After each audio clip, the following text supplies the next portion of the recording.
নমস্কার, আমি ডক্টর দীপ্ত রায়। আজকে আপনাদের সামনে এনেছি একটা নতুন বিষয়। শুনতে থাকুন।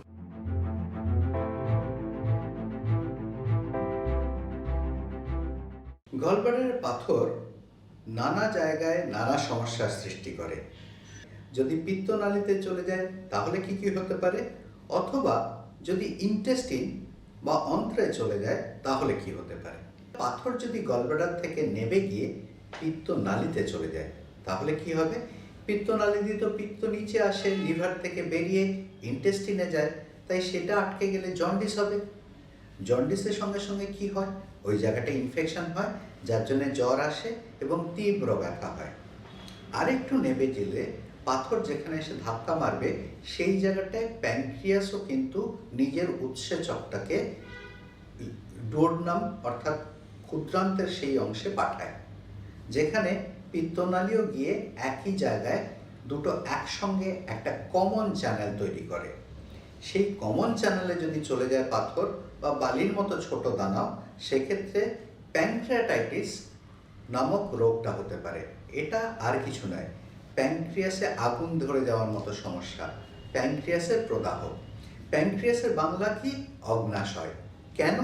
তার কারণ হচ্ছে যে উৎসেচকগুলো থাকে সেটা আগুনের মতো, সব কিছুকে হজম করে দিতে পারে। সেই আগুনের গোলা যেখানে থাকে সেই বাড়িতেই যদি আগুন ধরে যায় তাহলে ভাবুন পেটের মধ্যে কি সমস্যা হতে পারে। তাই প্যানক্রিয়াটাইটিস খুব জটিল আকার রোগ, যেটা জটিল দিকে নিয়ে যেতে পারে। সাধারণত এই ধরনের প্যানক্রিয়াটাইটিস ছোটোখাটো প্যানক্রিয়াটাইটিসও হয়, কিন্তু এই রোগটা খুব কঠিন রোগ, তাই জন্য বলা যায় না কোন দিকে যাবে। এটা গেল গলব্লাডার এবং পিত্তনালী, তাতে পাথর হলে কি হয়। এইবার অনেকদিন পাথর থাকার জন্যে গলব্লাডারের সঙ্গে পাশের ক্ষুদ্রান্তের অংশ অর্থাৎ ডুওডেনাম বা ইন্টেস্টিনের সঙ্গে একটা যোগাযোগ তৈরি হতে পারে, যেখান থেকে গলব্লাডার স্টোনটা সোজাসুজি গলব্লাডার থেকে অন্ত্রে চলে গেল। ঠিক আছে, ছোটোখাটো পাথর বেরিয়ে যাবে, কিন্তু যদি বড় পাথর হয় তাহলে অন্ত্রে গিয়ে কোথাও আটকে যেতে পারে। সেক্ষেত্রে অন্ত্র যদি আটকে যায় কি হবে? পেট ফুলে উঠবে, কামড়ে কামড়ে ব্যথা হবে, বমি হবে, আর পটির রাস্তা দিয়ে পটিও আটকে যাবে।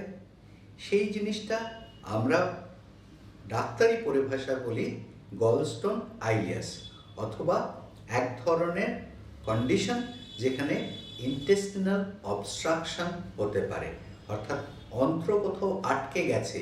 এরকম পরিস্থিতিতে যদি পাইপটা কোথাও আটকে যায়, পাইপের ওপর অংশ খুলে যাবে আর উল্টো দিকে জিনিসপত্র আসবে, আর এই রাস্তায়, পাইপের রাস্তায় কিছুই নামবে না।